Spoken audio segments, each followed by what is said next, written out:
if anyone would want to,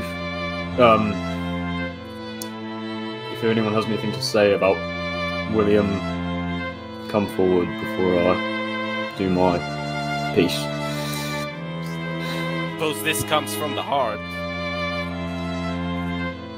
William wasn't liked by everybody. He was liked by me. He was liked by many of you that are standing here today. To me, he was a beautiful man, a fun man, a generous man, who also liked to party a lot, just like me.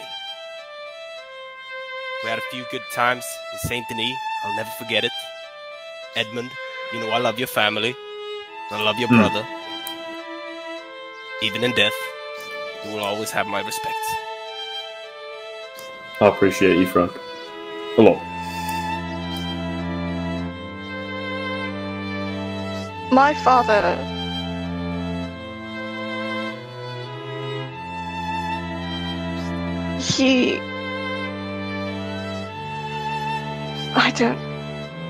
I'm sorry,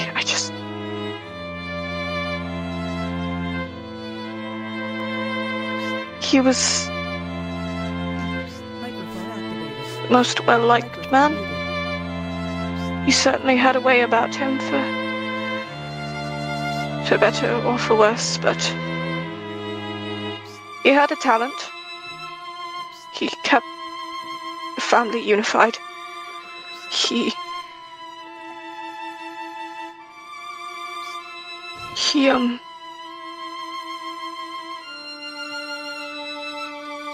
loved his family, no matter what evidence might there be to the opposite. There shall always be a void, a shadow in the wall, in his absence.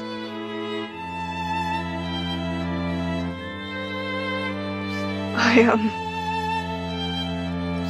personally can't even believe he's dead.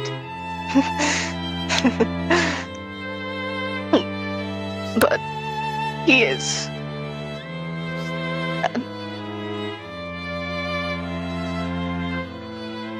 And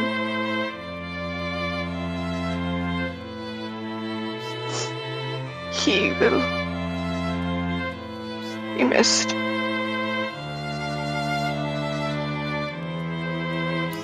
He will.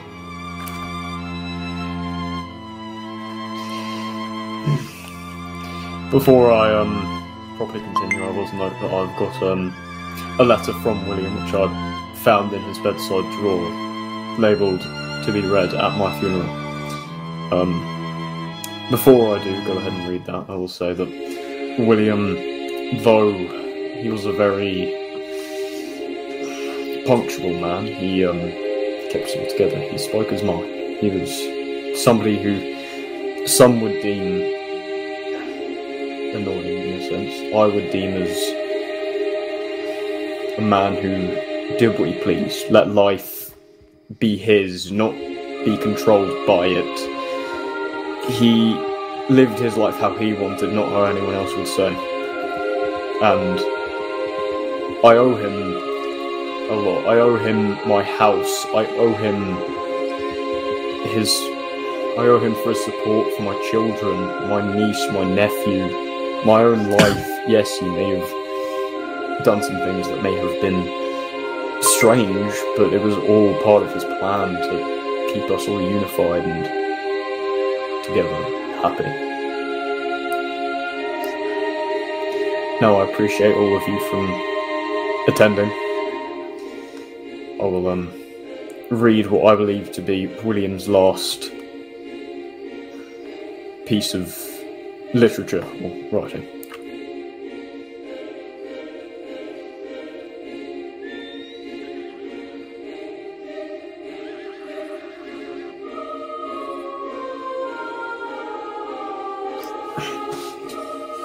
To all my dearest mourners, I somewhat appreciate your attendance as we celebrate the life of a wonderful, gorgeous, admirable and esteemed individual that we know and adore, and are indescribably envious of due to my seemingly unattainable aura, status, class and physique. I appreciate your attendance unless your class is below that of mine. The audacity to think you could rejoice for the presence of a man with a name with weight than your entire heritage. You repulsive rapscallions. I will allow Edmund to pause for a moment as you excuse yourselves the event that will go down in history.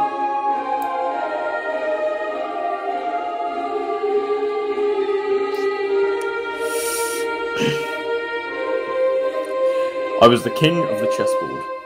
You were all lesser than me. I worked hard to protect me and ultimately made sure I never had to barely move a muscle. But like a chessboard, some of you here in McAllister were more, and despite being less of value than the king. Robert Banner, you were the rook of the board. The vast lateral movements of a rook reminds me of how you would work hard and determined how you convince your peers of my perpetual innocence. Zane Sampson, he was the bishop. You saw gaps and directions only a man of my caliber could fashion. Your intellect was almost the level of mine. Keeping my family together, I'm sure you were studying hard in heaven to become half the man I am. You were most definitely a quarter of the man I was to be happy with. That is a quarter of more than the rest of the fiends that inhabit this county. Crawley Neverhood, you were like the knight of the board. I don't know how to link you to a knight, but I liked you and wanted to put you down as some sort of important piece. We shall go pheasant shooting very soon. My family and Nisha, you were good to me. I can't put it to words. Jonty, Ichabod, and Danny, the greatest children a man could ask for. You were wonderful. Especially Jonty. You will soon grow to a great representation of myself and carry the Braithwaite name with such respect and honour. I could never have asked for better heirs. Jonty shall rule with an iron fist, as the manor is all his.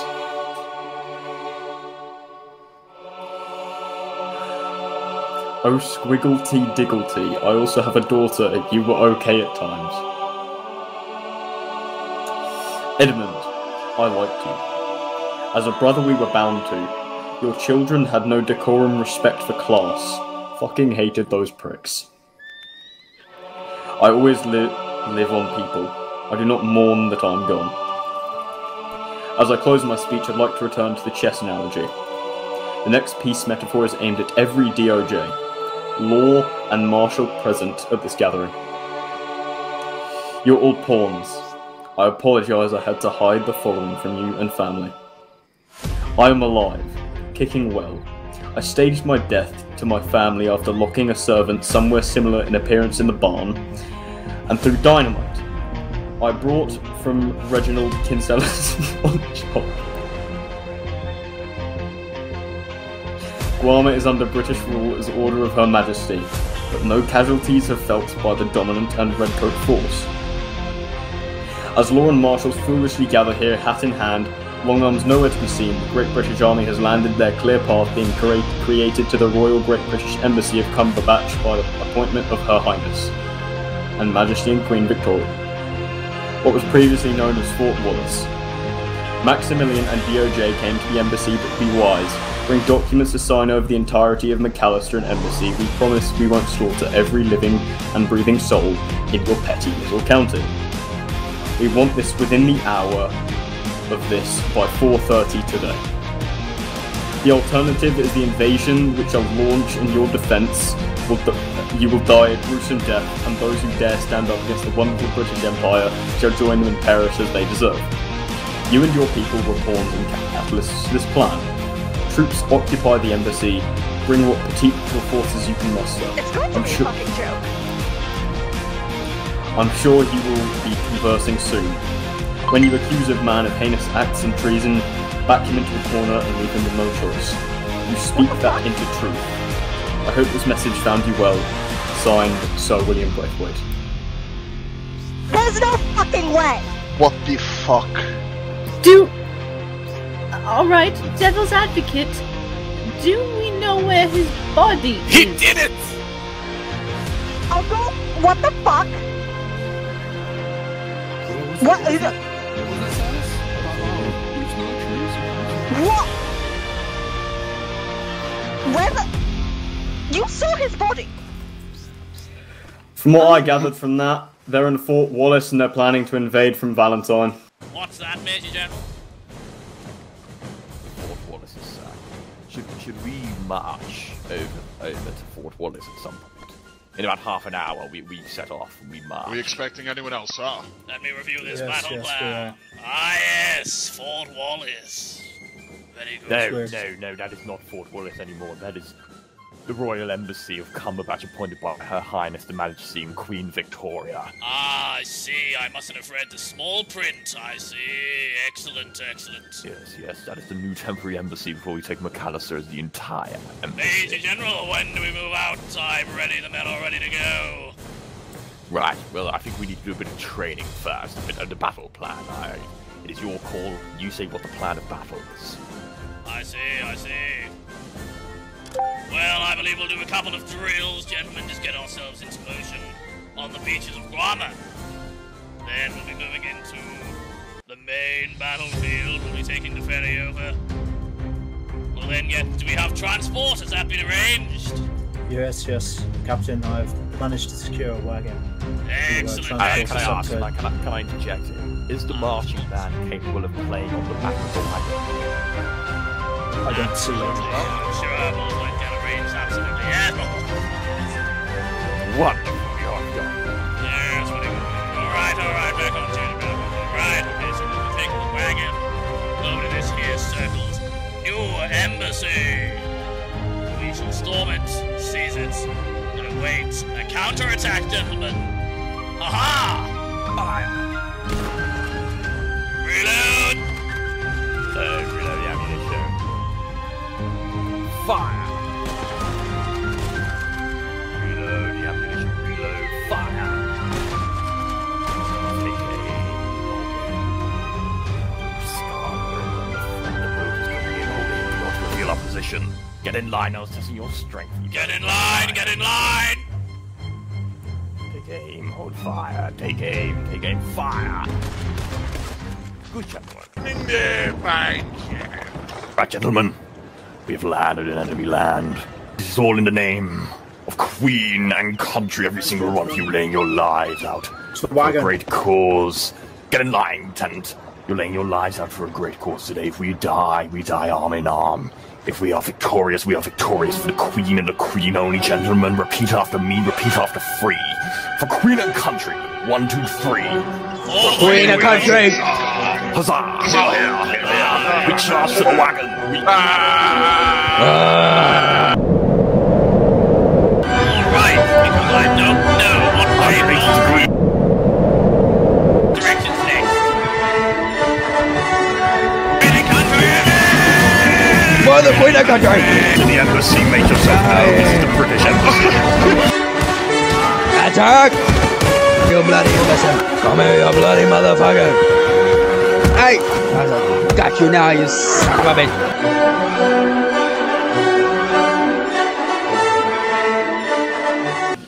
Major General, stand by, please.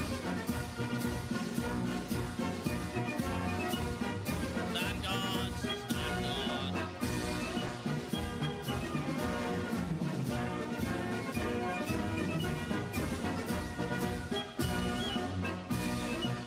Hold those drums. State your business. Speak out, please. State your business and name. Can you hear me? Yes, I can hear you. I'm Captain Harold Hemingway. Please state your business. Our pleasure to meet you. Name is Marshal Santos. I am with the U.S. Marshals Service. I see. And I am Chief Justice Maximilian Walters, representing the United States of America and the state of McAllister. I see. Stand, men, stand. I assume you've come for surrender at this honorable embassy. I have come to inform you that, acting as a British national, this has been declared as an attack of war against the United States, that you have all been charged with high treason, and that should you surrender now, you will receive a fair and just trial. If this comes to rifles, you will all be summarily executed as traitors. I see. Let me introduce the man that made this all possible, shall I? Ha ha! Introducing the Major General, Braithwaites. Trumpets, please, Lance Corporal.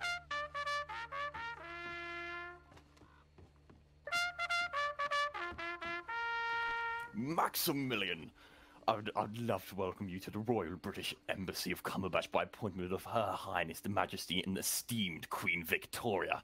I assume, as per the speech, you've brought the contract to sign over all of McAllister. Okay, I don't see why for a reason you would be here.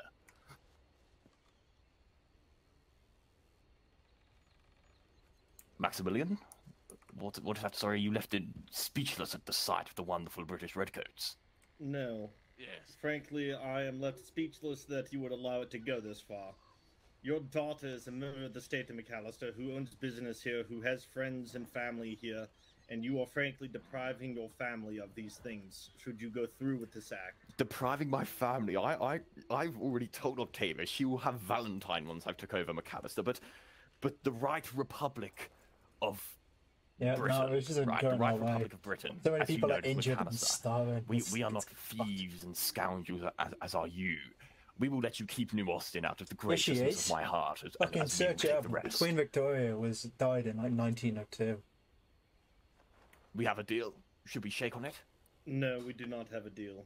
It is my job to inform you as the Chief Justice of the state of McAllister that you are hereby branded as foreign military, and you are operating without permission and undue cause in the United States soil. You are therefore deemed as foreign militants, operating against the cause of the United States. Well, Maximilian, I've got something to say to you. Mm-hmm. Suck our big British balls. Gentlemen, in line. Fuck off! Fuck Winston, off. you know where to go. I do indeed.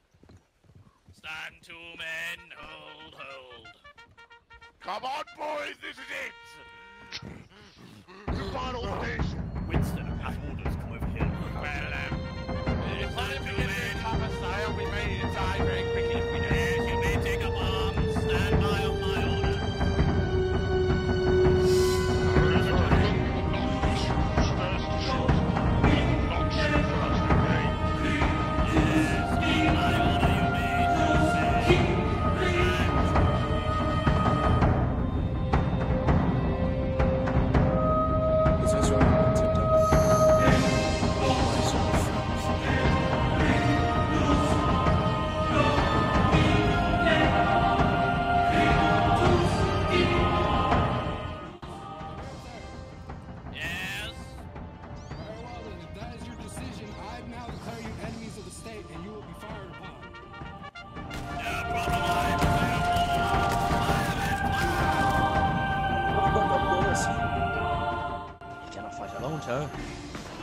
Give me the word. Should we go down? Fight for men. I shall go down. Who shall stay here? Go down. Fight for men. Stood as you If I do not return. Give me a hug. Can we hug? Oh, get back up. Can we hug? Winston, one last thing. For Queen and country. For the Queen and the country!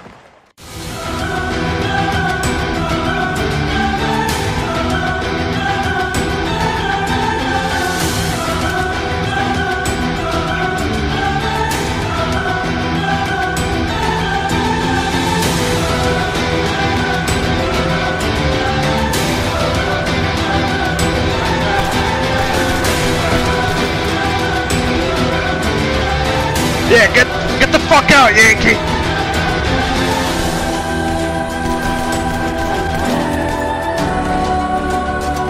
Yep. Fuck you!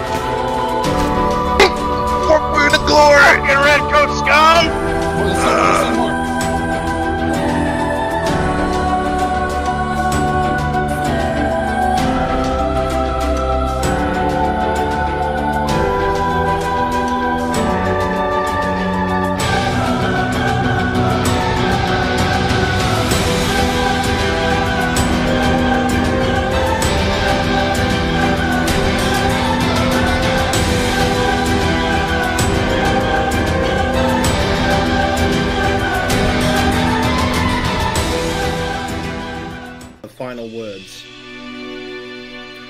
May the poverty perish for the Queen and country. I'm gonna take my place real quick.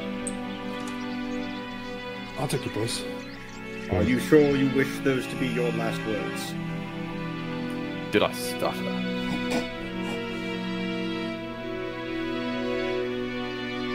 Good night, William. For Queen and country, huzzah! I'm gonna miss you. To the state of McAllister, I sentence you to die. Godspeed. Fire.